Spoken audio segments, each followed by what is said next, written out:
Ebusiafo ye mamo akwaba ye sanso emamachin eba Hytvgh so eni die mu a mo fa nche kakra mo fa nche ye edwuma die yokomo ne ye hyase anopa no nso nya hyase but nya one or two problems bi ntino mo fa nche ye nyina aseda nkoma MCR Ben aboa ye pan Nyankopon enhira brante ne nyame enya ne kesem Nyankopon enka ho ene enso eye Monday ejuada pan ene edu Monday say dia na bebia ayeshi bebia aye hot obia ekọ na ejuma so ne a ofo kalin so etu kwan so efo car bebre na so etu kwan wana wetu kwan no so afi na o free se bebia okoe no afi na o free hon so ba won fie aba be di juma anopei so wo sorry na sa departure na otiase a aya na wada Nyankopon ase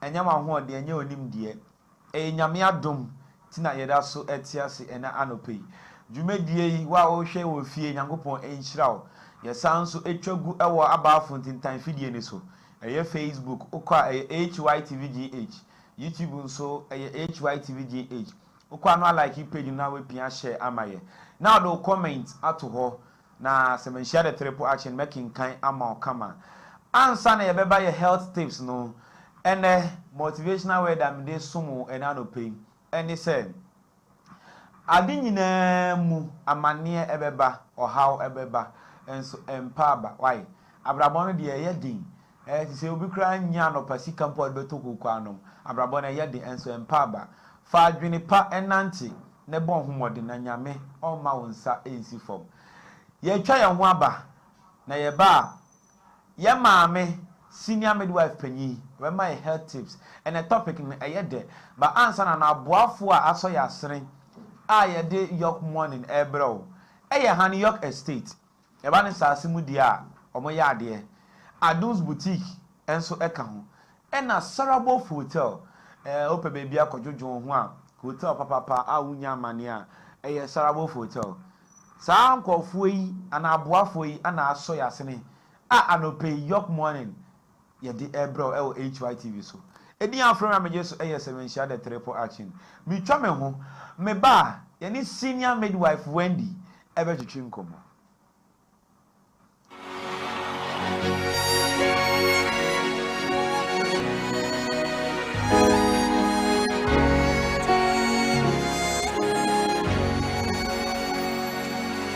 He's done so much for me, I cannot tell it all.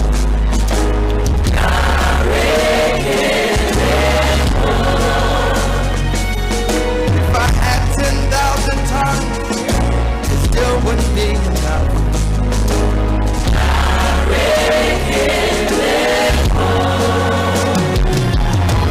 Too cool, not one man really.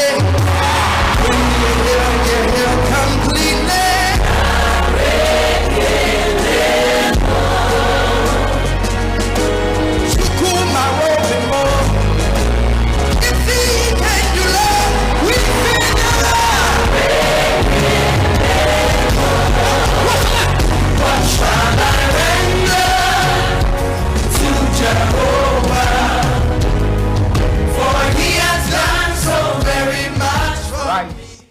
Ebusiafo ye sanso emam akwaba yenko na ye ne maame entwetwe nkomo ma good morning pacho bibia boko ye de Nyankopon ase ofa edu die ye gyan ma nti one ye tiefo enche asema wo maye yo anope de tia etiefo nyina na anape ye ba be kasa afa enioma kakra bi ho a opemfo ohu ona brabo mu a ye friend danger signs in pregnancy onye hu na brabo mu na so ohu se sa na ma e wo ne ho pe o so tumika na oba ayaresabia a ye be ka ne se kokobo a e wo nyinsem okay se ade a e be bo kokko nti onye hu sa ade ne pe o so tumika na oba apomde aso ye na ye hwe ententem so na ye ka se danger signs na anase ade a ebo kokko na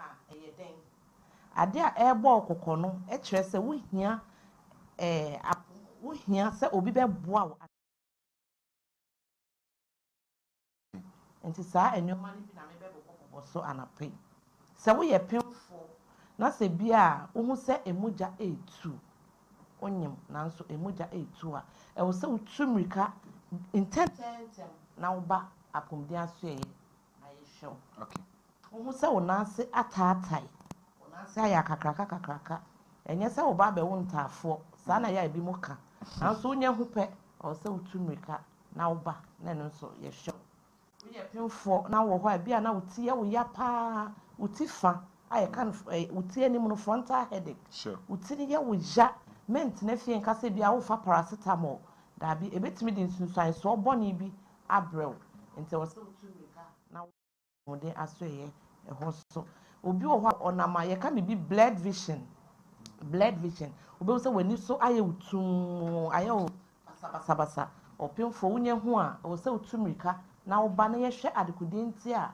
ama w'ani so ɛyɛ wo saa ebi wɔ hɔ a w'ani so na so obi sɛ flashes obi sɛ w'ani so na tetew te sɛ gya wow bibi ho ano no ade ne twa w'ani so te sɛ gya ɛyɛ nsunsuansoɔ bɔne a wɔ sɛ wotu mmirika na woba na yɛsi ano kwan ɛma wo woyɛ obi nso so a wowɔ hɔ a wobɛhu sɛ convulsion yɛka convulsion ɛsoro atɔ so ɛsoro na ɛtumi tɔ nkurɔfoɔ so no a wɔn nyim no nyinsɛn mu no nso yɛwɔ ɛsoro wɔ mu saa ɛnyɛ na anka menim obi tumi twa hwɛ sɛ yɛnyi ne ba no ama na yɛnyi awodeɛ na akyiradeɛ no a ne ho ntumi ntɔ no ɛtumi de nsunsuansoɔ bɔ ne bebree ɛba nti wohu saa nneɛma no nso wɔ sɛ wotu mmirika na woba ebi nso a na ɔba na ɔhyɛ wo yam no sɛnea wote sɛ ɔkeka ne ho no ɔkeka ne ho saa bio na ho keka no akɔ fam ɛwɔ sɛ wotu mmirika na woba obi wɔ hɔ nso a wobɛhu sɛ wanya fever ne nyinaa ɛwɔ sɛ wotu mmirika ɛba na yɛhwɛ adekodie a ɛde saa nneɛma wei nyinaa ɛba na yɛsɔ ano ɛma wo obi wɔ hɔ nso obɛtumi afe bebree wɔbɛfia na wayɛ mmerɛ nso na wɔda fie ne nyinaa no ɛnya nsunsuansoɔ bɔne ɛwɔ wo so ɛsɛ nya nsunsuansoɔ bɔne ɛwɔ abɔfra no nso a ɔreba no ɔno nso so nti ɛno nso so ɛka ho ɛwɔ sɛ wotu mmirika na woba sɛ wonyinsɛn a yɛnim sɛ abosome nkron ɛna ɛwɔ sɛ ɔbaa wowɔ obi wɔ hɔ a na abosome nkron no ɛduruyɛ nanso na nsuo ɛregu no mɛntena fie ɛwɔ sɛ wotu mmirika na woba apɔmuden aso ɛyɛ na yɛhwɛ wei nyinaa ɛyɛ danger signs ɛyɛ nsɛnkyerɛnne a ɛrebɔ wo kɔkɔ sɛ biribi ɛnkɔ yie ɛwɔ nyinsɛn no a wafa ne mu nti ɛwɔ sɛ wotu mmirika na woba anapa yi deɛ yɛwɔ ma mo ɛno ɛne wei wow abusuafoɔ yɛda yɛ maame Wendy ase ɛnɛ wɔne akyɛ nsɛm bebree mepatwɔ wɔ asɔ wɔ question bi a wobɛtumi ade afa 024332288 wobɛtumi de afa hɔ ama yɛ sɛ wowɔ asɛmbisa bi afa hɔ ma yɛ comment biribi afa hɔ wokɔ Facebook nso a wobɛtumi de wano ndi sɛm no nso ato Facebook na mebisa yɛ maame nso ama wo na maa na ɔka sɛ obi nyinsɛn ɛsoro hɔ na aberanteɛ bi sɛ wɔante hɔ no mu ne yɛ nti wobɛtumi esi hɔ no bi ama na mepatwɔ kɔbi Eugene mepatwɔ tie na maa san si hɔ bi why ɛyɛ sɛ ɛsoro etumi kyi nipa no yɛwɔ biribi a yɛfrɛ no pregnancy induced hypertension ɛno yɛbɛhyɛ da afa saa topic no na yɛaba bɛkyerɛkyerɛ na apemfoɔ no ate aseɛ nanso sɛ obi kɔ soro a ɛno na etumi ɛma saa fit na anaasɛ convulsion no anaasɛ etwa no ɛba wow na ma obi bisa sɛ ka ne sɛ yɛfunu no wafa o mogya no etu no wakɔ hospital wano maduro enso still etu no mepatwɔ den na yɛ a ɛkɔ sesa anaasɛ mo wɔn hyehyɛ bi wɔ hɔ anaasɛ nipa no ondi nneɛma bi so nti na o experience saa na sɛ bi a wafa aduro nso mogya so mogya etu no ɔnya abɔkye nso yɛ yɛwɔ ɛno nso so ɛwɔ hɔ yɛno nso yɛbɛpɛ time na yɛaba abɛkyerɛkyerɛ mu okay deɛ nti ɛma saa mogya tu apemfoɔ ne adeɛ ba deɛ mɛka ne sɛ onye ho sɛ mogya no etu no a ontu mmirika na ɔmbra apɔmuden aso yɛ ɛnam sɛ ne yɛ kasa afa danger signs in pregnancy nneɛma ɛbɛbɔ wo kɔkɔ ama wɔn sɛ ade we deɛ menyam anaa mafa yɛ funu ɛnyɛ nti wɔ sɛ metu mmirika ɛba apɔmuden aso yɛ wow Etiefo ni ahwefo ye maame akire ye danger sign in pregnancy. Kokobo a sa wonyima ade a ebebo kokko ma sani a obebo nyinsa hu ban na wamfa amane ene oyaw ankoma obusuafo. Ye maame ato ne bo ase akire sa wonti bibia ase a ma de ne number tudwa eni die ma obetimi afre no mepa chaw boss 7 fia no pass 7 akopim enumre 8 ma wa ye free ebo 9 kwa memfre no mepa chaw ono so beji na home oye nurse penyi pa okọ 9 nti aya no abre obeji na home nti mepa chaw 9 o'clock from 8 to 9 mepa chaw memfre no ba no pass 7 ekopim enumre 7 de o frɛ na ebeko ma pacho ni die ma fa wo number etudwa na yetiefo ne ahwefo entimi enfra o senkyire mu papa bi wo ho ana odi ama pacho yo me das me number ne 0242 253707. okay mama number na odi atudwa no nti ahwefo am wo ka so akuma se kofo edua ene Cape Coast winibafo nyame nhira mo da no bi cheme airtime yes mi mboni din ose ma mi mboni din mo na send me airtime 20 cedis so ahwe me free winiba Friday fire no se na ni je ho pa nti cheme airtime 20 Ghana nyankopon nhira nyame nya mo kese ye twa ye ho aba ye ba blasters for call up na ache no ene ye besi hu nkonya wo fia ha ye twa ye ho aba ma ye da ase nyame nhira ye ba ye beka ho asem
tomorrow must be greater than today.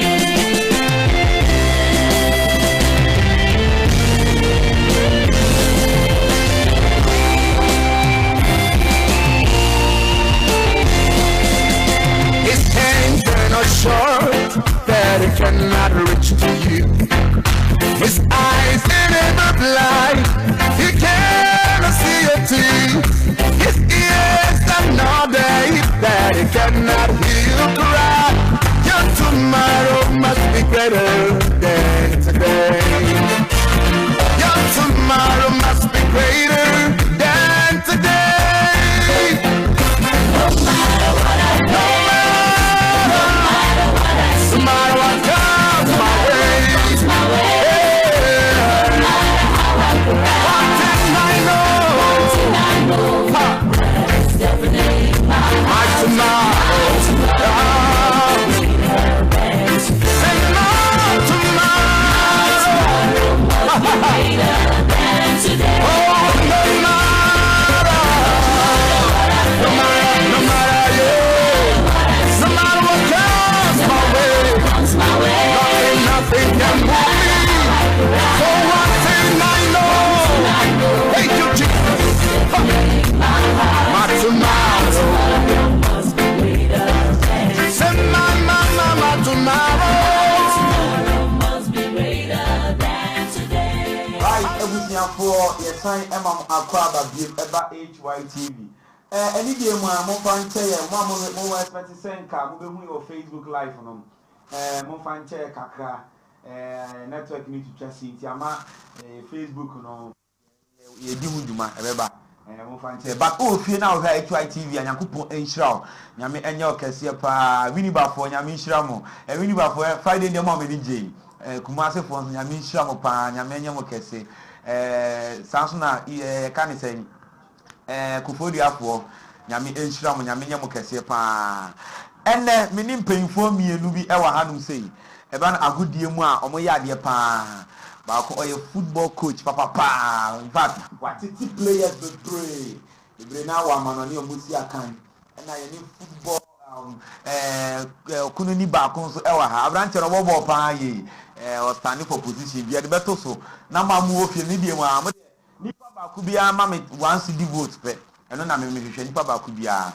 We need Yame Aduma Friday, Ghana Blasters, and the Super Eagles of Nigeria. We need this kind. Now, one thing is, me, as Friday, and me kind if you want to say, you see, Nigeria for the almost squad, Abba. Ghana Blasters. Otuado Eddie Enim as head coach. Yamfa your lineup empire. Now, and some made it say Otuado say, and made the squad member to just see Nigeria for who no matter investigation with your tactics are the Beyisu. Bassa ne Real Madrid never bought El Clasico Endra. Bassa for a FIFA Real Madrid for so a canine. In fact, Madrid for so dear. I feel dear meaning.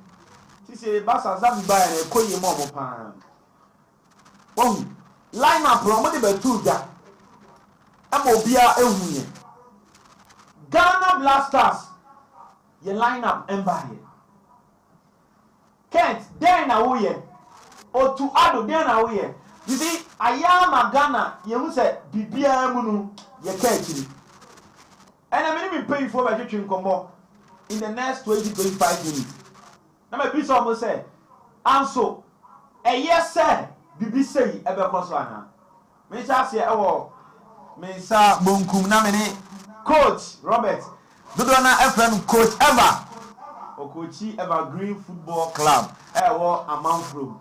What it players be brave, now, our Amanoni Musi Akan. Coach, Yamaka. And Josonana, Patu Biabo, dear. oh, Yaminadum. Yet a Yanko answer. Coach, now, Mibisa say, Otuado Semo or the Abba say, Onya Enfa line up on Emba because of person that you are probably a captain. And if you're my coach, where the football at it? Wouldn't be a chairman. The pato, a womusa. Massa, Sassam way there no craning. Maybe TV that. And I'm moving so that. Wow. My friend said, management bi abesi say no mo kire say it me the list esie na ebedu time na yakobo board no ansa na ye pie na in fact team na nyom de o ye ti he dia ye Ghana for ye team it is all the player but na say masa e dem board ne kwa akobo Nigeria for is gina has say ye ni mo squad Omo di sie kra Nigeria for hu yen squad equitance sie a me no ka say na say en fan tu dwa na so omo mahu am telling you me so omo hu coach coach for Nigeria o me na me ka cho so omo hu we dey me jindi ya wonyini me jindi na okay excuse me America obi wa yeti o ha na say yenti obi wa yeti na ye head enti Sani di onipa ni wa announcement ba eko social media na we know list me yan fan to jaw me say Nigeria for hu wow yes who ti hey sebi o hu bibi so what asem bi o baby ofa me boa yes what asem bi o baby even enu akra ball on boy before a week time unya selection wow anti Nigeria for ayo mo selection ato say Ghana for we no mo dey ba nti ye gira ha masa ye ko na ye ko woni yen kan the list no ni sie no dey kra na masa o de mi hu de opese o de ye mami commando so mando asem we ojú mo say na dia na ka pa on yo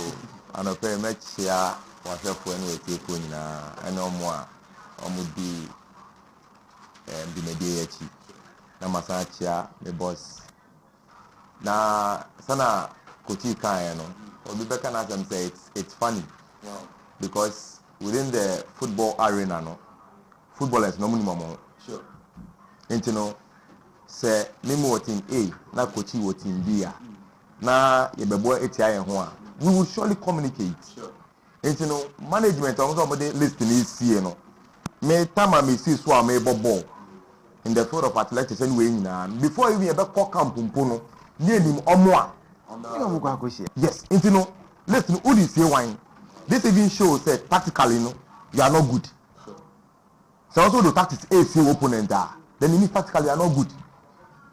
Ghanaians wants to get the love back no ake wu hiampo say anka body tanka let me ko abade dada Ghanaians will criticize those they feel are not worth the call up. Then we do the changes as soon as possible, and if possible, you be bumpire abo team no. Is that Palestine by me ko bumpire ama wine? Sure. One of them is support Ekoma. So last me back I say no.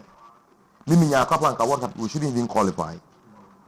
We rebuild the team from the juvenile level, nurture the players well, so that the black star na me sana say me sunsuo na me twakwam ne bo national anthem a me gina we wo any so na wo me so no na me didum na chi no we will get that love back because all the list is here all the same wine say na kochi kano Nigerians no they have it already because even in the media I think within last week me TBB said we have moles within the management omode your list any information kwa Nigeria Federation you know. I don't know how true it is but as the sport I in Nkwa the Bahamas this grapevine will go out there and out of 10 players predict no 8 be sure we are mom say this 8 players are predicting and will be the same players Thomas step at he would even captain the team sure. I have not seen the list but he will captain the team they wouldn't get a caller opa you who know some list by but a typical Ghanaian can even make his list now. The honorable Mustafa, you see, Wama team here. Onya madam for minimum go. Minister of Youth and Sports, Wama team. Onya madam for minimum. But then I could take a me who twice, but me Ben in China. Now the way it's your fault. The way me call for and I'm paying for me. Captain Nigeria for me listen now. Otwado growing and old. In fact, me Gigi because someone will listen now. And about this time, and then on social media, because bloggers endorse for Nigeria. Bloggers is so because I'm a coach with one. Oh, as I said, we are there, bro. Now, oh, me, cut off manya unya no here Ubinyasem. Ubinyasem. Na adwuma a ode bro say ye no na wa ye ho adwuma say football ways and means anything at all. And my class say hey on the Quran players no cry oh Charlie asa bibia o anything at all. Na Nigeria phones was catching. Oh, and the was catching. Omo my class say players no cry on ba ka kutua om ka say masa munyina mo kopem baby ntina. Hey, he's speaking from experience. Okay, he's a coach. Yes, for experience. Yes, me ye be. You rate me to players. Yes. Me Tamana me captain Pentwe secondary. Sure. Team. Way back somewhere 2008. There was this game. Me did it 8 years me. Na me say me bu. Ye tia me say me nkobo ball. Me ko boy. Obi a we brano. Ya ni mu school Kotek. E ball friendly dey o campus. Na me di praye. Na say contact ko. Ye tia me me ska. Wow. Emma me motivation even in the form of say the whole school me and penny relationship so they are proving me lady be relationship to motivate me and I'm ball even coach me no cause no it happens it is there. Wow. They can play our individual players Obako Park is all right but on ball and he will lose. You might think say Obaba representation no but what you sika abi grand park no on ball and you come out say share Ghana no bibi sa course wo it is there it can happen. It can happen. And then they are meeting some. It's here for now.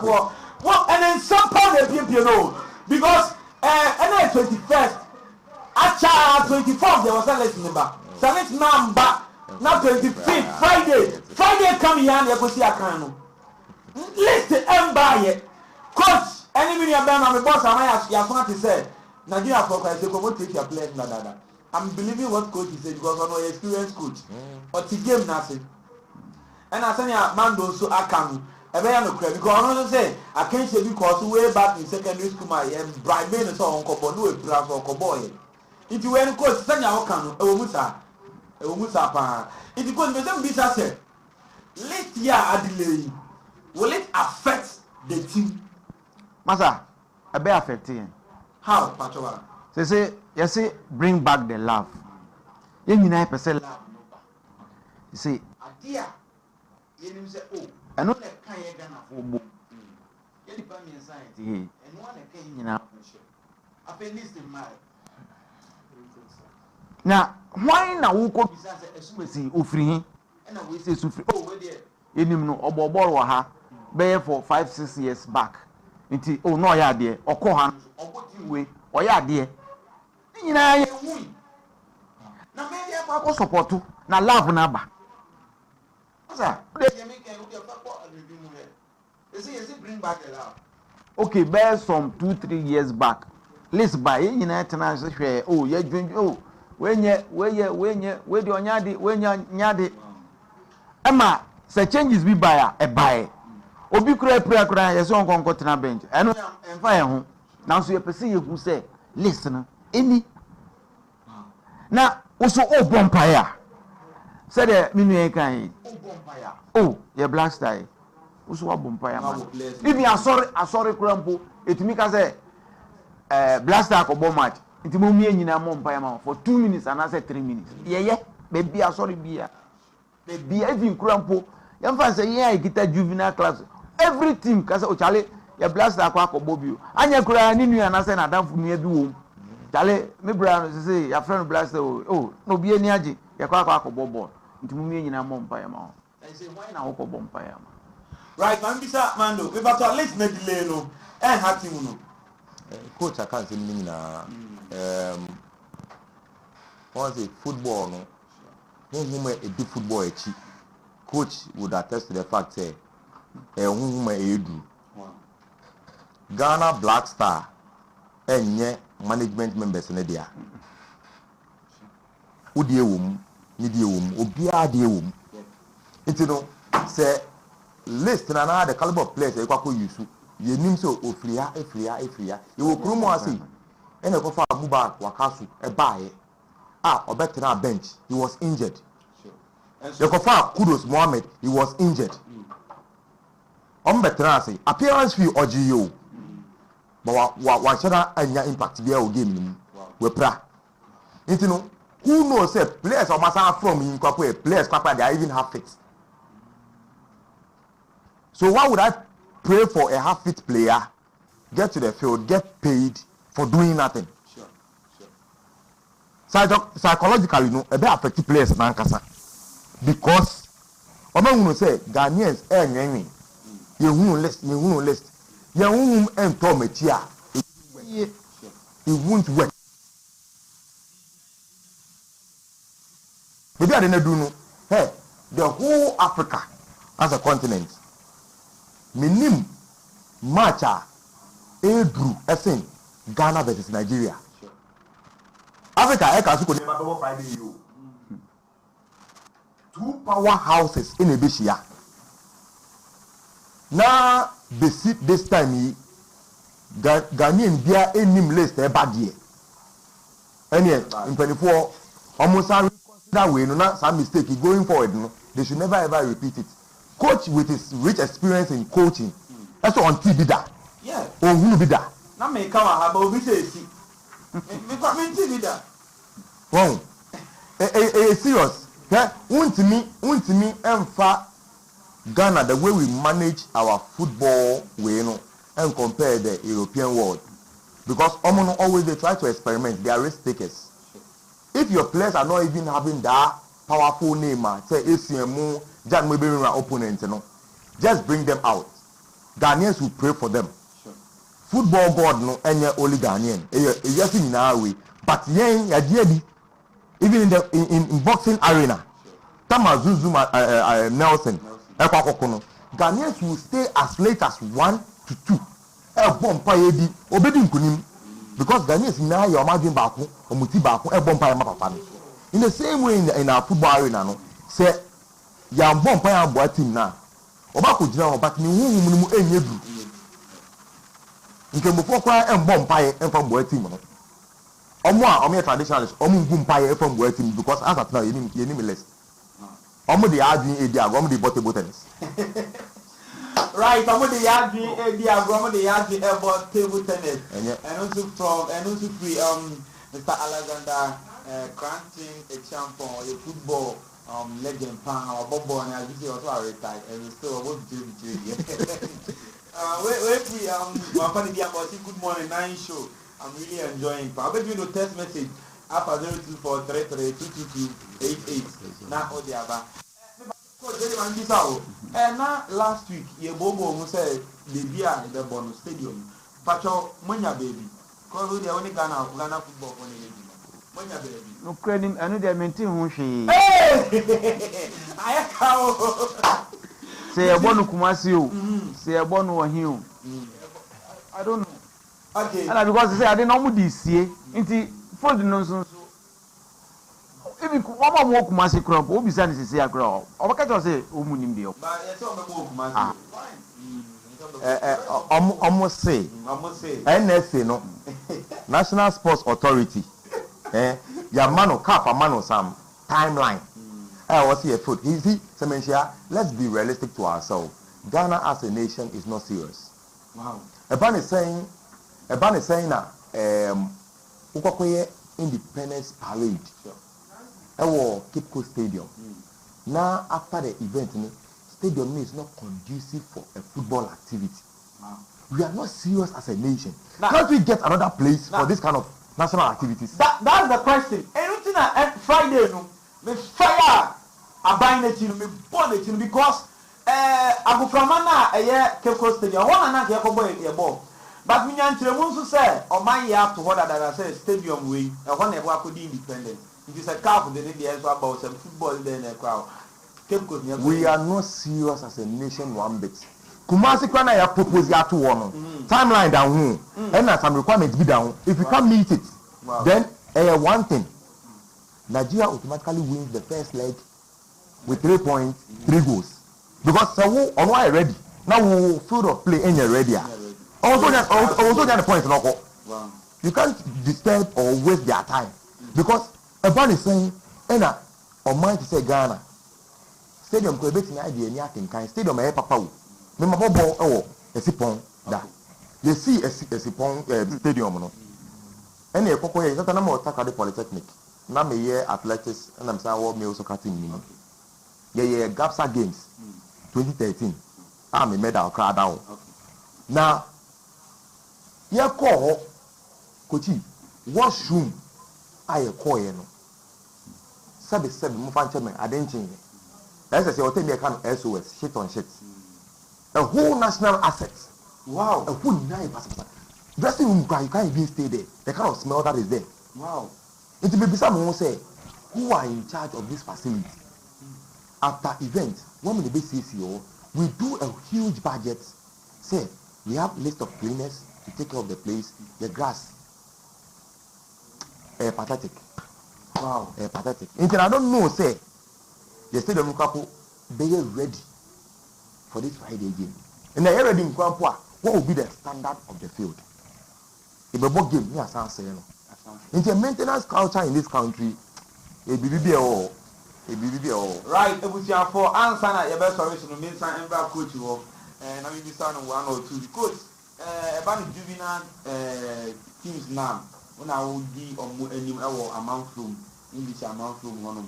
Now, coach, me person bisa say juvenile teams no pay for money our juvenile teams now because players are you want pertaining one they almost free juvenile teams no call division.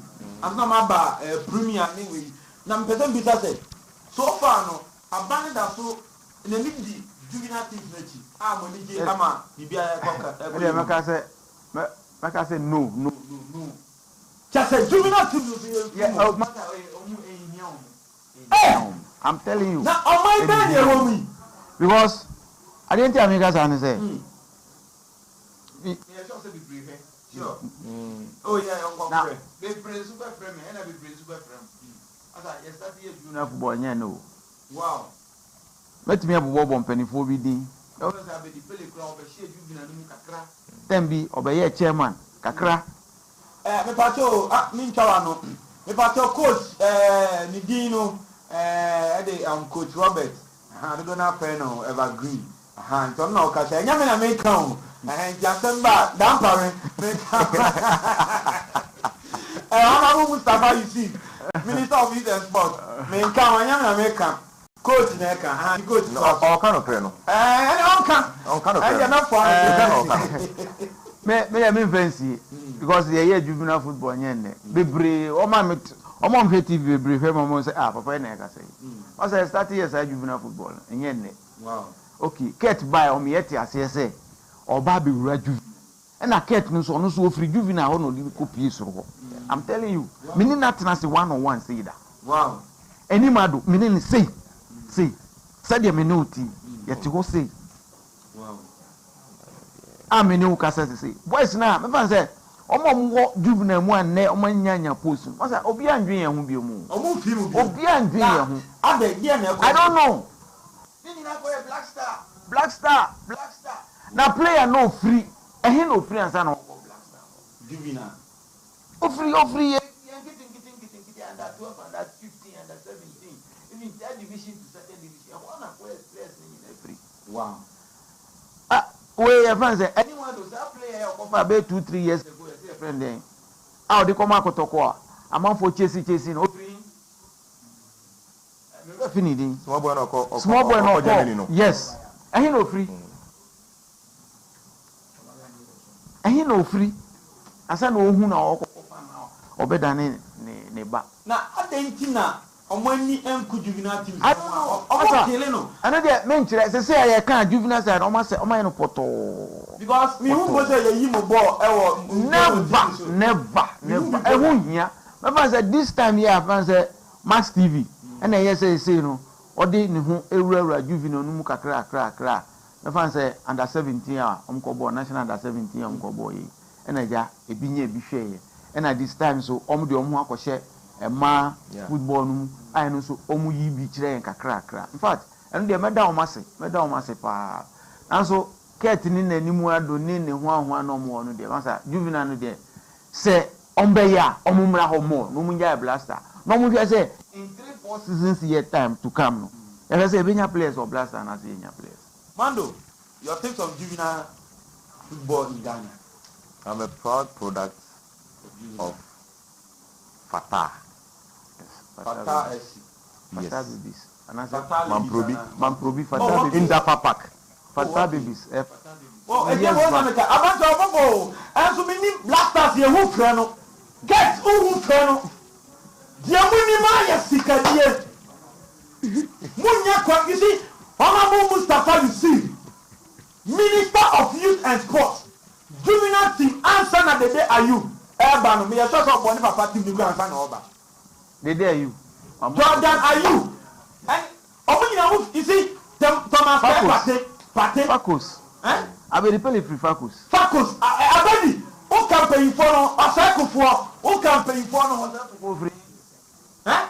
It's a canal boy, a chira, midnight here, and so book of do what? Murafi juvenile teams, juvenile game, Murafi, and I would be blast at it, and I line up Friday about game, line up and buy it, as we have your mind move, Mark Fuel. You're about so, yeah, Fayana, you have a connect segment, fire, Americano, made me a proud product of juvenile football. Now, I don't ever regret starting from that level because I want to see a basics and be and then say I can't sport. I'm meeting back.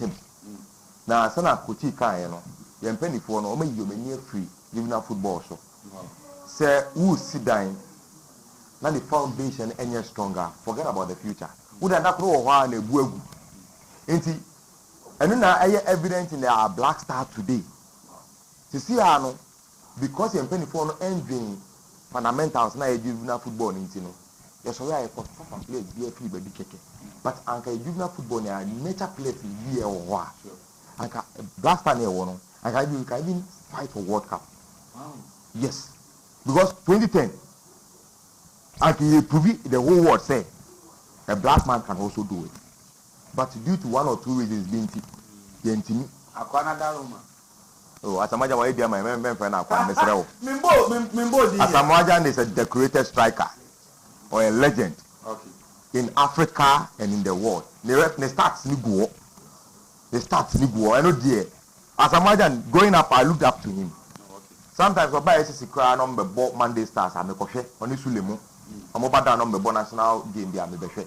It's in a juvenile football. No, I was say your pompis kadishim. Kochi waha. O share your top town. Players be brave. Players be brave. One player bakubia. Me bobo. But saga anytime I need the bobo bia. Minim say. Me Hytvgh embo me. The friend Kalusha. Oh, you're very, very good. What shot? Oh, you're very, very good. Any day, me, I can even trade my place for Kalusha. Because Kalusha pass of a man, half go. Kalusha, or to us see here, Minoka. On your team. Oh, so we are wasting this talent. Or two crying Ako Abba. It's very bad. We have the talent here in Ghana. Once upon a time, no food it was Ghana because of a small post and your popcorn is not near Bono. Gata to gata. Whoever is in the idea go. But it was giving us the accuracy. How to place balls, how to dash, how to position ourselves and any name. So born on your ball, any name now. It trained us from the juvenile level. Your coachy papa was a whole national asset.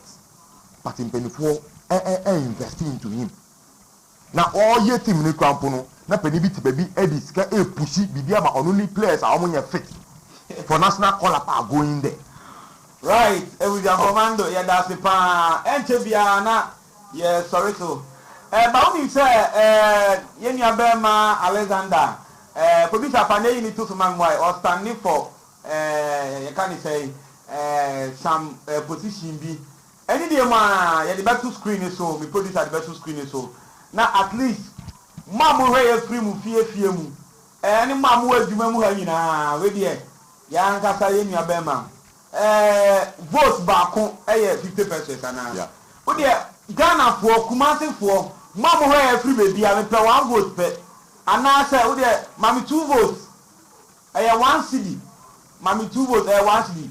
We are a fear for a Jumamuha. Obia, remember 1 city. Must start from me and Casame Mammy. me CEO me come hana ho ene Mr. Sakode ho makoje 10 votes from Munchen yentuma yenya bemen that no owini sports personality of the year. And I say nyame apagya no nti First one here, the whole professional student Ghana. In Ghana Union of Professional Students, that was last year. Oh, okay. 26th. Okay. Or not hall. And saying the whole Ghanaian students. The whole Ghana. Ghana Union, National Union of Ghanaian Students, NUCS. Oh, okay. Excellence Award. This time around, yes, I nominated me for the same sports personality of the year. Wow. Wow. Because Nyami Adma on the 12th of next month. And I vote in the band. You say because me second on the ladder. There be per second. You per second. And the any day more the producer Eddie Betoso. He say na ya voting we say na who fear na why kama boy. But answer the coach your last word na yen sorry so. Oh, okay, me dey me can say Black Star and why you Modia no mumra juvenile side ho. Juvenile side. Na friends me chia ye district Gomua East, the chairman. Na adwuma ye din yes you guso ye pa ye adwuma. And so you need one for bia ye sponsors pa ma. Asa obehwe na enkwara 10 years 7 years omu bobola.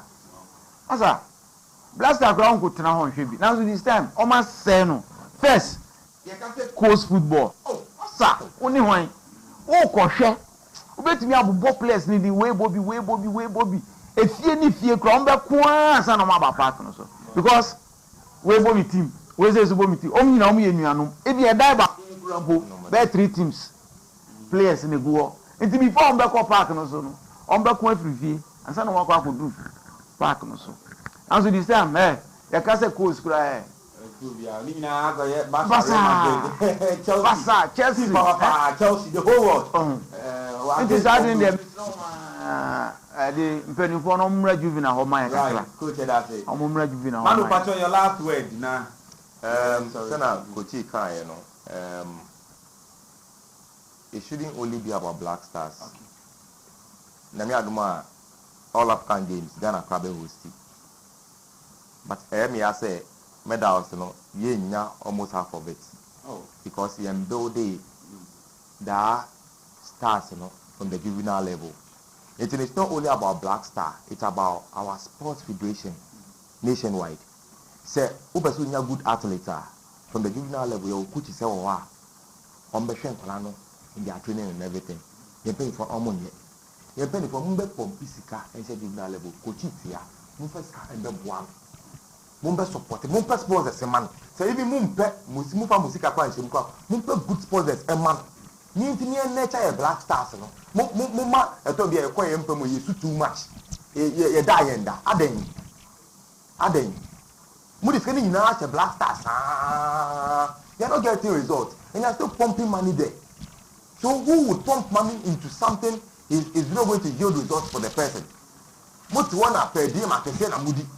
See a kesena mono. Meanwhile, yeah, wow. You better more fire. I bring you the love. Most some margin among boying. Put it here, moon pumping car. Sponsor him. Let us go to Black Star again. The meet no. Right. Everything for Edamas. If I told producer, when you're a Pato Sumame, yeah, Mando, the voting we know. Na it's here for any other for Mboa, na Yentua, but man, I was this time around there. Was so it didn't couldn't. But one thing I said, you made the Abuafo after your friend, I did York morning. Bro, Han York Estate. About a dance you with your way family. Han York Estate, pen I'll call when I saw yourself for pass here on Mount 300 blocks free. And also, quarters, so I do better site war. No, I call the assassin. Now I'm got away assassin, the beer open.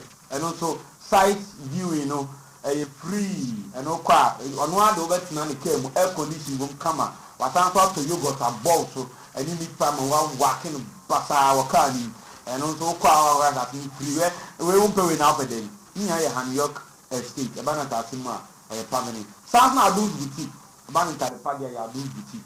And an Empress collection, so almost all of the Empress collection and a discerning sponsor and account Empress. Any about Grace or now Empress collection. And if you are put in shop, sounds sooner. Starbucks Hotel. Open baby akoju ho. You know, Easter eba when you can't ma person in a koshe hotel. Na ja mo bom pa ye da Nyankopon ase. Say Easter ya ba beto mo aso biema. Me kan ba bon ma do le we bi. No, Starbucks Hotel. And I said open baby akoye conference. Conference hall ketie pa e wo ho Starbucks Hotel. Baby I say event you be na person ye na open baby open hotel. Me kan fu Starbucks Hotel among. Obo nyanya no kwantempo no so ka so nyanya no kwantempo no so with me from more and matru for it 0242 22 22 75 0242 22 22 75 Starbucks Hotel da no me ko honum na ho na e kan wa pa e ja fe na me pese menya girl ibia na e ja me ne me wife na me girlfriend na menya no no me na ko Starbucks Hotel na e ja me so ma de na ko tena ho na ya have dinner e ko di keke ni anom yeah, sorry, Abafie. I want so goes when you go. Bed be a cota so ewokopodia. Fan and yes, it's a member hotel be. So goes so rain, I didn't know 19 yanda. But Starbucks Hotel, a hoya croji, a hoya camera. Security is a tight into the what they will car, and now Japadi be a car. And soon say I can be out. Security air tight. Me come and waba. Me ba Friday, me bo video be at them. Kasua Jehovah side honomono Kasua Jehovah Quantimpon so area honomono Osha Senya Gatan Aya Yeni assemblyman no ebedi nkomo anope Mrs. Pastor min dey Hytvgh Yeni eyewitness ba ko a owo krom ho yeni so beti twin nkomo owo fie ha yeni beba so yi so na mi twa me ho ba ebe ye oja mi twa me ho aba.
Jesus, hallelujah. If you do nothing else for me, you are calling on me. Amen, amen, amen, amen, amen, amen. You are calling on me. Amen, amen, amen, amen, amen, amen.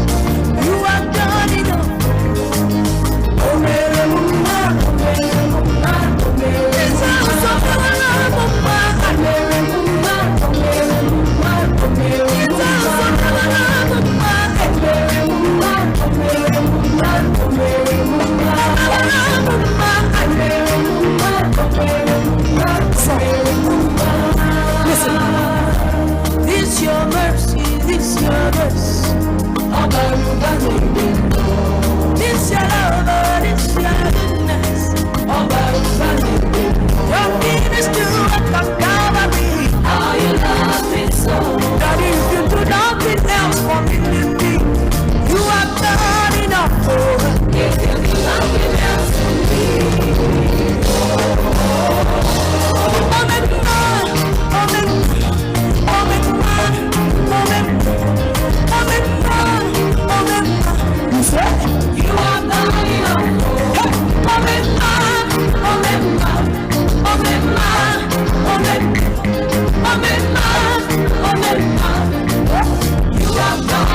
I'm a sign that you're again. When you not free me, I will some special me and you now.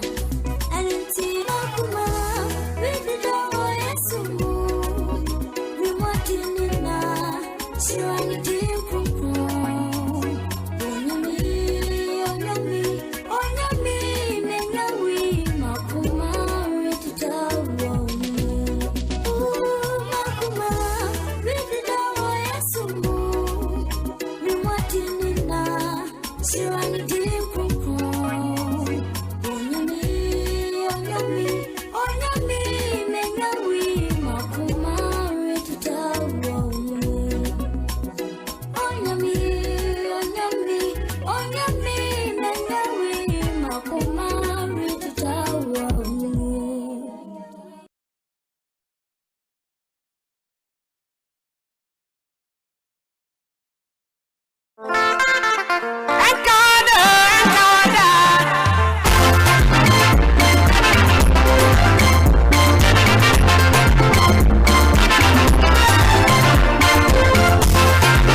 for Yamamo Aquaba, Eba Hytvgh, Yankupo, Inchamo Pan, Semonyabre, Akay, Yakutaya Aba, Tinamita Kanabuapo, Asomasen, and not estate, Adult Boutique, and a Serbo Hotel, and the York morning, Hytvgh, so Kumasi Pony, Wapo, Yankupo, Inchamo Pan, Chiamina, and then Ampaya, Ebeja Ewofiaha. When you say Friday, no, me a story be now story. No, me can't actually, me can't tell say anything more made this story. It's not the Hytvgh they ain't disappointed. You're no, and they are not paying. When you're paying for me, you be all in China. Papa Papa here or Timantembo, and today to cover mine the Libya. Any one number back on also a camera was standing for assemblyman some years ago. So also only Mupan. Any young said, Kaswa Jehovah. The producer we have the video ever total. Kaswa Jehovah. And no ma be a cross over. Timamu normally have two assemblyman in him. Tambia a qua and Cotiaga. I don't have a electrical boy. Yempose ba begu mante mo fona na didiska minim when you mo ye adiegu aban ni mase enya ta me support MPP na NDC but one thing is say nana ado ye to abayi no assemblyman no say we assemblyman no say wa wan no wa ba be na se enti se bibi anko ya ye ba bo aban na ti ebia na aban no onim de ekoso but esan say wa assemblyman wanye wadwuma ye duro You better go a binary at what assembly manager. Friday, the general exercise. Now, the Toma war, the Yami Yakrani said, who assemblyman are you? So we are assemblyman. One, Mountain War, one to war. And the brown Mountain War for Breno, there's a wood here, and found him on the way. And no important. Two, one sounds to say, who police station over to Abano, and bear Mountain War, our baby. And to Mountain War for or man to Abamo. Now, Miss Levy said, "You want to go on tomorrow." Go on tomorrow now. And yet, I told you, go on tomorrow. These are the same people who come and change every year campaign. So, I want tomorrow. No more tomorrow. When I say you're very young, I didn't know you. Now, after we're about 9 years, now we're one apple. Which is very bad. And yet, you bet you Hytvgh for years on your account. And you don't class on me, man. Honorable John Boyd. John Deere. Honorable John Deere, ever from. Now, my entry, the entire Unti Crow. Two. Yeah, what is over, but we need for them one. Two. The entire will be one of a class and to Abama, or man to Abama, and 2 years in Police are probably the little. Oh, yeah, video way. Video way, pan. I asked him.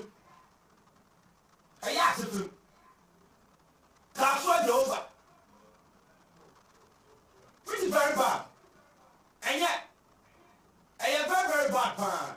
Because these are the same people who are on to about a month, but also on to about a month. Into your campaign, look at the one call. Only about 2 parties at one call and answer. You see, we are in this country, and to Mama and Koya, you can't pay now, Maripot here. Yakata boss, Captain Smart, Yaku, and Shababa. When you check the video, and a Jabu screen, which is not over here, shows when you video, check. That's what you over, Gata, that's a guy that you see a dog in it. A coin yet, and to walk to poor. Yeah, that's it. Bridge, you know, I'm talking to us. As like this. Look at this. Mammy, where one of the top blocks, yeah, Gata. Look at that. Enter the identity. Obviously, there were in the last 2-3 years, and then I never 3 years. This coming releases already. Because you so top a day on in a electrical pole or issue for pole and Atiano. Pole, Castle over. Pole, and if you have a brutal, Perita, when you put a shop, maybe pay for a teaching come on. If I remember what I video, maybe pay for a teaching come on. It's just honorable more power. But you have a body. Then you put I say, my boss. Thank you. If I tell you, you're a young couple, I say. You're a couple of details. Mentwe Mikhail said, we shall have Hytvgh. If you have a friend, I'm just so. I have some share the triple action. That morning, and I was to do so with you. Honorable, we are standing for assembly man. What's our politician? We need Mubaye. It is the only other assembly man. Shall be your wow share. Me hu ni nyina na me fasa kwenye so adamu nyina mas se abri na abri nyina so no mo kai me na moto nsa frɛ me de me hu ye ne de enye na de bia ya me kase ye leaders ewo promo ha na se bibi sa ebe koso a sometimes no ewo say ofre individual to say ahemfo asori ne landlord association for no na mu nyina mu kabom na mu hu say ade we ye nka se ye twen sakapan embeye ansan le tu wana mo o le am fa me say metimbotem obi me kwa ma ho abi ntu me inte wo say me frefre sa ekuoku ya me bu odin no mu nyina o ma ba ni atrase ne apɛkwan a yɛbɛfa so a yɛbɛyɛ saa electric pole a woke mmea me mpote mu hɔ nom a obi de tipa ka sɛ na nipa no na sɛ wabu sɛ den ɔba n'akyi ɛna ɔde kaa no pem pole no na pole no bu na ebu yɛ no because of one sɛ yɛn nyinaa yɛnim sɛ ɛba no electric obi esu yɛn fa electric ndi apro nti ɛba ne saa no obiara ɛnhwɛ m'anim sɛ ɛgyawo na ɔyɛ ɔno aboa but beebi a pole nso bu yɛ no ɛmbɛ nso menka sɛ ɔma nto aname nti mentu anamo ɔno na ɛnde bɛfrɛ UTV ɛna metwa ayɛ na mede sɛn ne ɔmo nti ɔno mo de to ɔmo media way no so ɔno UTV kɔ no bae ɛna bɛyɛ nti ɔmo bɛyɛ wie yɛ no ɛna nipa na obu pole no yɛ tracy saa nipa no ɛna ɛne ne ba wɔn bɔ ɛna ɛka sɛ sisi a wabɔ ɔmo ne ka nti sisi a no deɛ wɔsɔ ɔyɛ ne si ampa nso ebi tu n'anim nso ɔyɛ dɛ otua yɛ nti sɛ na woka no de bia nso aban nso ka se yɛn mpotem na adeɛ no nso no yɛn kipi ne neat the same data no obi ɔwɔ ewura mu wɔn nso so bɛkɔ akɔto bɔɔl egu nsuo tɔ a enya kwan kɔ wobɔ sɛ video no mu no nso obi akɔnɛte ne dwareɛ pipe abɛto gata nim nanso wo deɛ ma yɛn kase yɛ agyigye biribi ne kɔ saa nipa no ɔbɛba sɛ ɔdi bi right honorable me that say I remember Mr. Alasa Mr. Alasa eti potem monum dan yɛn ne twitwi nkɔmɔ ɛwɔ phone so before bi sa ɛyɛ bibiara na yɛn ne assembly man nso atwitwi nkɔmɔ ne ebisa no akyerɛ yɛn ne ntia ɔde nsɛm bi atu dwa Mr. Alasa oti potem monum video yi ɛna mo so ɛne me reporter so na yɛn sa ɛkan yɛn me pa to bi yɛn kɔ so ɛwɔ area mo ɛwɔ deɛ madam assist what after say yɛn bra na ɛbɛyɛ Ghana yie ɛdɛ me de mpaebɔ bɛma mu fa but mo me twi ne nyɛ nti ɛdɛ mɛ ni me tie kɔ ne abɛfo mo te aseɛ so I am say gata na ɛwɔ hɔ no bɛyɛ 10 to 11 years ne gata no yɛ kitwa bi those time no na yɛ honorable Adams no ɛna ɛyɛ MC ɛwɔ hɔ to wohwɛ a road no ɛkɔ Newtown Katwa Newtown no oduba ne after ba ne washing base is the only washing base there was for Tenu nti o ma divert gata no da to te gata na ɛwɔ hɔ no ɔmo yɛ bridge ma ɔmo yɛ bridge no kakra ba anim nti mini boys no youth no ɛka bɔ no sɛ mo ma yɛn kɔ shita yɛn demonstration ɔmo sɛ Ghana sometimes nema bi sa ɛkɔ sɛ nema bi kɔ so si anasɛ police bɛ mu ana ɛdeɛ na youth no bi la so we hear the so now one support the untimi ko ye unko am the ban sa no me frɛ dom ba mo amba so omo ye kakra ko to be honest me frɛ Adams room ya ko no office oba e ba no ka che so okay fine se anu contractor no de ega ma no so onye no ko si nsi oye no ko do no sika kakra na ebenya agye ya be generator for assembly no na assembly no be ba bi be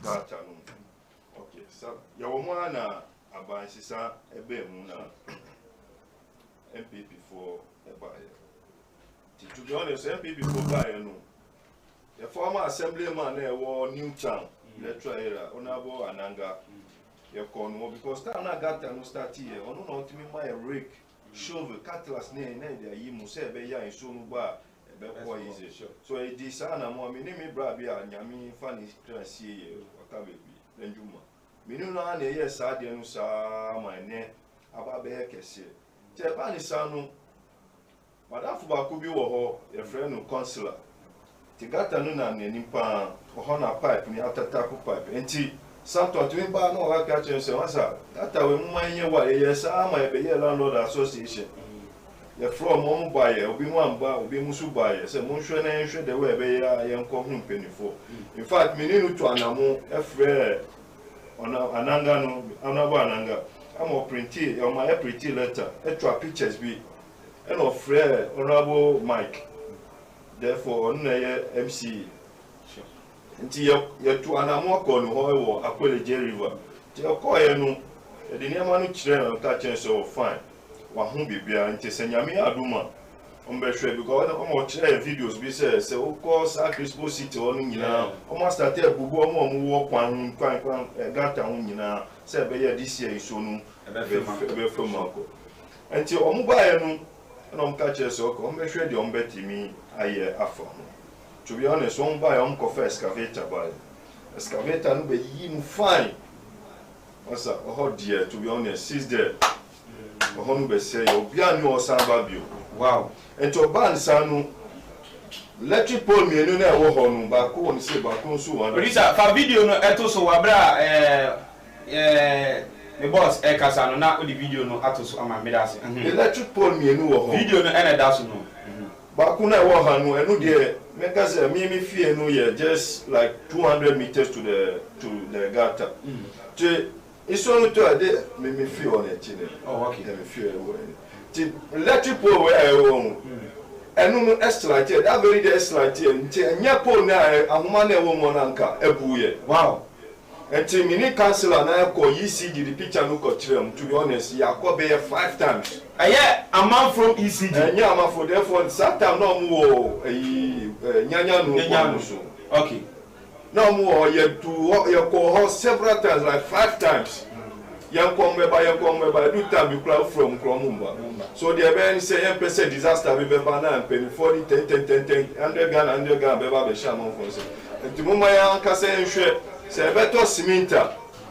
na eto cement na ya bo in fact carpenter bi wo menche e frɛ no block free menino ni voice na ebe ye concrete and e protect you ma ene ono ayenti enti dada pole na wonu anu so tun se enu su pole we just e ba be bukra e ba be bu enye concrete na dia na ahoma na so mu na nkanye nse bridge way ya no be 5 times bridge way na so we bridge ya no be 5 times one store na wo honu bu this time election is so we started to one first one wo eni nyina ebu agugo wow mami no ati se jam se baby ono se ni ska se fa ye gata no because on say ade e course no anya ade aban betimi aba bebu ana BBC enti mo no ankasa nye time ado aban beba no so e okoto blocks no cheapest one no bi ato abuba ni eyi obeye we isoto ya na ni nyina ebubugo blocks no anti blocks na ebubugo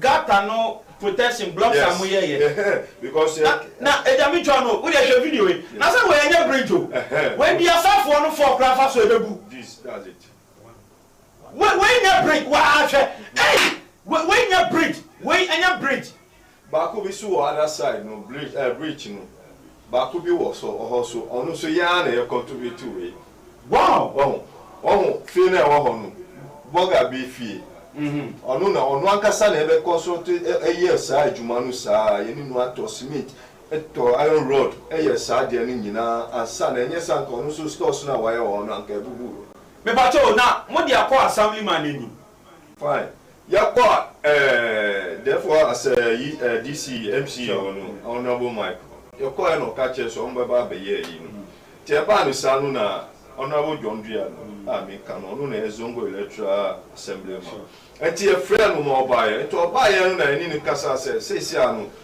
de wo munie usu hwe de obetemi ayamaye enti onu so to pictures ti say last year isonu tonu eni nu ni new assemblyman wa new town honorable Wahab yani nu nyina isonu mu nyina na etwa pictures in fact odi ko tina Pink FM e show video no ti say de wa mu show we na honorable no e ka ho honorable John Dua no onu na ye sa di mu ani nyina o ye sa di ko Pink FM e ko tina show video no sa up to now asa ya tifui na ye nyane ntia bi last week ye di nkomo no nyane ntia se honorable no se wa pa ba na nsem a wo san ka ni se mo anto ama no sa area mo anto ama no to be honest me kemoni mi twanto okay assembly member no ye tu aba emanu ye tu aba emanu seriously but the honest is that on need to me bia e wo kaswa because you say assembly member bia e wo fan bia oji wo onya wo market no what me say market to as on access bia ewo ho ti on nam ho kwa on nam ho nti position na one dey title keke yes ondi juma bia nti obetimi afre no na watie na no ankasa no because oye na tuma pa because ni nya iso to nya ni na iso no eye de be bia but to be honest but what is zongo no ma wow nti we hu de ekoso no wa hu de ekoso nyina oni wahab honorable wahab e wo Newtown wow wow etiefo ni arefo sanya nkomo ekoi di anodin because it's not easy and yet easy cry we producer try so me sabe kan assemblyman John Dia na ye na twetwe nkomo na honorable person bisa o we dey was standing for assemblyman eyintuni iti e wo ho se Ghana so your assemblyman na utumi esana because senior me boss ken o say assemblyman dey oyo enso oni tumi bia e wo kaso no me ba cho we dey answer me ba on me producer enya no honorable good morning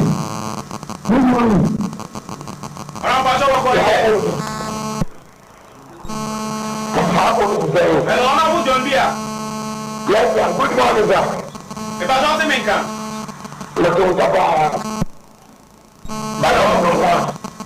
hello good morning me ba cho bia boko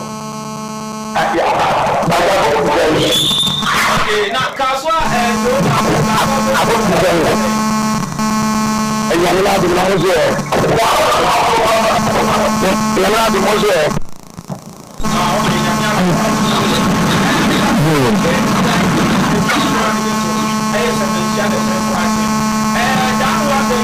your reporters in the forecast for the over fast story and buy it.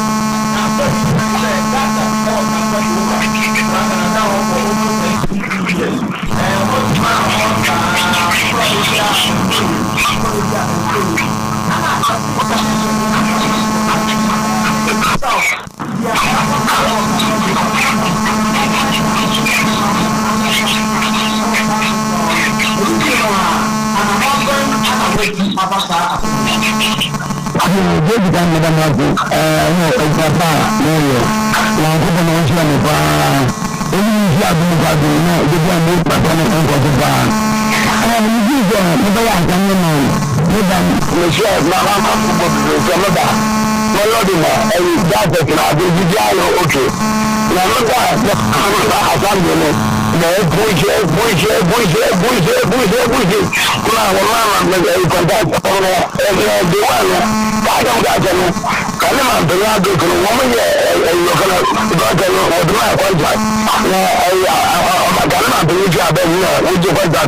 ọmọdé àgbẹ̀gbẹ̀ ìgbìmọ̀ ní bàbá náà ọ̀tún ìdílé ìjọba ìdílé àmì ìlú ìdáná ọmọ àbájọ ẹgbẹ́ na ìnàgbọ́n ìnàgbọ́n ìdáná máa bẹ̀rẹ̀ ìdè náà gbọ́ngbà fún wọn ní wọn ní gbọ́ngbà fún inú ìjọba ìdáná ìdílé àwọn ìgbìmọ̀ ọ̀gá fún mi ìlú ìjọba ìjọba ìdílé àmì ẹ̀gbọ́n máa fún mi bá abẹ́rẹ́ náà gánà wọ ìjọba ìdáná ìjọba àmì ìṣẹ́ ìjọba ìjọba ìjọba ìjọba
For so many times, but Okodia, Mamekra, and Twanamo, and Baho, and the way. This is no one hour time I would that or man or DJ Pato, and dear number is here. It does. Messiah youth leader, so. Oh, okay. Good. And she says, and I'm well, then, sir.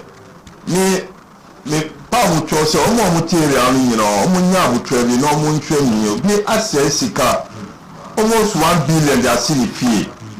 Say about us and say, so be a 100 Ghana, 100 Ghana, Mupamucho. Mumma ensure because they say blocks in your man, no why it did. And to my trema, Abinu, Embra and Sana, Mumma and Landlord Association. Because the problem be Bassa.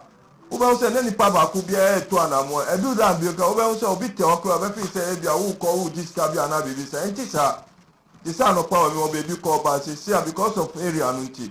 Baby I'm originally make casa. And Timuma and Yabakuna Landlord Association. I got Landlord Association or Hona said Domu call MC in Enima. Oba say any papa kweku, a Yenipani in a eku. And to Pabucho, because Yenina Cambomoa and the unity beba, now development too, because they say I make catch your Muko Iron City or Cecia, because of more Landlord Association tea. They say Mugata ne Wahonu, Yamasa, Yapa, Yako. I then to me, yes, I dear Mumma Landlord Association. Let's say one city in the best you or two other support to assembly. Mumma Bibisa and Pangua. This media, they met me out. Honorable. unya bema Sammy man e kasa e no. We teta Sammy man no tight na da mo so kwa. Oh, and I so kwa. One ne kasa e ni nyanko mo twetwe ni nyana miti ni nyina. Otu anamompa. Na enta na me kasa as a leader no sometimes no also set a good example.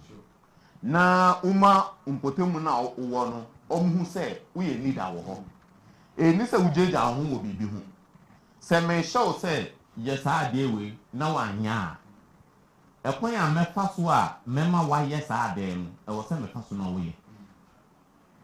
Ebi ni se me nwane ka so se we tu anamon several times akompanifo ho na ade ade.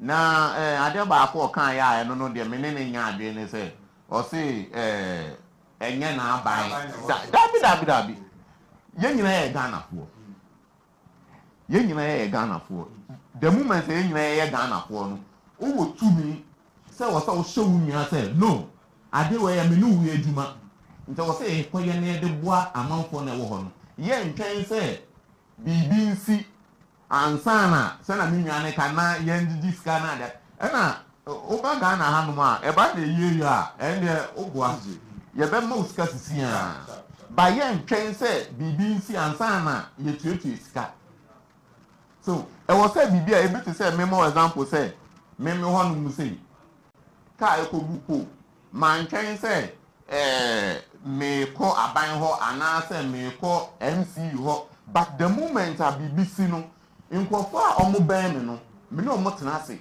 we di adwemba we nso so di adwemba we nso nti sisia ne den e be okay and se nyina ye nko ana okay ba ko nko se ba ko na afi bi anti respond and mu nyina ye nko se na be on be won say nkofo mo ni abre because ye na enu wesiso enti se ye nu wesiso no na se na ye se bo community ni nyina ho ban na se odo nsasha o nantem na wo ka se enye wa ban na wo so a na eno no de me ne nya bi bibia wo se okukoden the more na okukoden wo benya nkofa ye den asopoto wo benya nkofa di wechi enti the more na wo nya nkofa di wechi no adama omo wechi no so beka se minua se ye ntu anamo a de e ba na de amode because sa ka so ampotemu no me ko hopa media me ntra bi fa me koko pan ona bi ona ne ka se minimum no pan so obo media ko ga so ni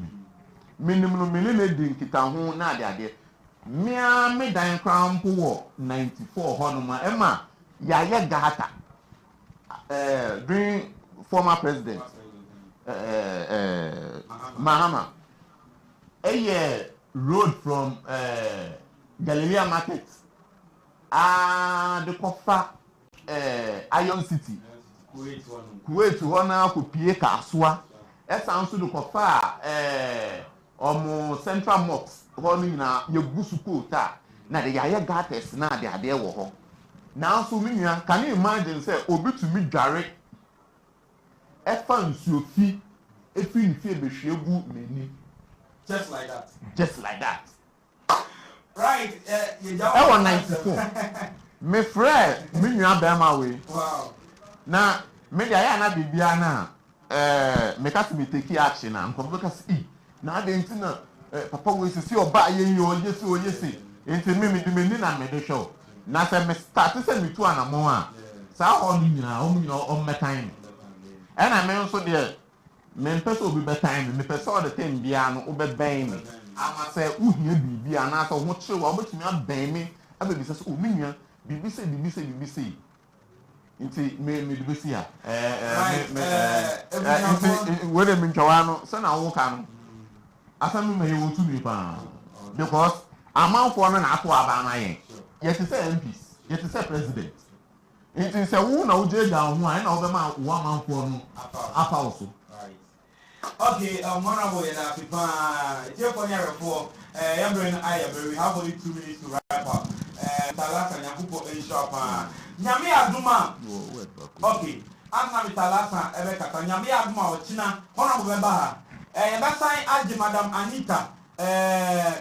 Madam Anita, the number. Naya friend. My friend, I will if you are saying. Naya, I think about Mr. Alasa, but also one word we can see, but any day, man. Come me work back one me one man potem one. Ma wo say bridge no bako air shake. Ya person be ye ni ye. But unfortunately, among for the toilet agum 77 from cho mo fa chemio say anopa minute obi mu ye. Among for the toilet agu sa masesi ade obeddo hokula so ntimi nkodo. Entimi pam cho bridge no so niwa. Ye nyina baby say enfa ko roadside no. One show ye na akofa baby different place. Entimi pa cho toilet no enti honorable. Me ba me no be this house you ye be sa you na ehwe se na ebe ya astopu omo di toilet no go na say even say ebe ubema abamu kura ba benya amu di amu akasa franka I'll be very happy them say toilet na dey go mu so enye because very soon so no be start to the problem be bre enti me pam top manuasi. All right, yeah, Mr. Larasi and I will use governor that was fine and who put a shop and producer of war, Mr. Eric of war, Papa, producer, Papa, and Mr. Benedict, so I support him with moral support. I want to put any of the CEO, Mahana, and sharing with us up here. Yami Aduma, you know, I would do dear. Everybody here now, you have to train in Como and an MC, so you're not friend. Yes, I think that you're talking about time. Na power ni akohe me dey only ba me besi me no ebe kapa because ye penkofo ni ye yo enti nyame aduma ochina ye be san so asia eni afra me yeso se no sha the triple action makra.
Papa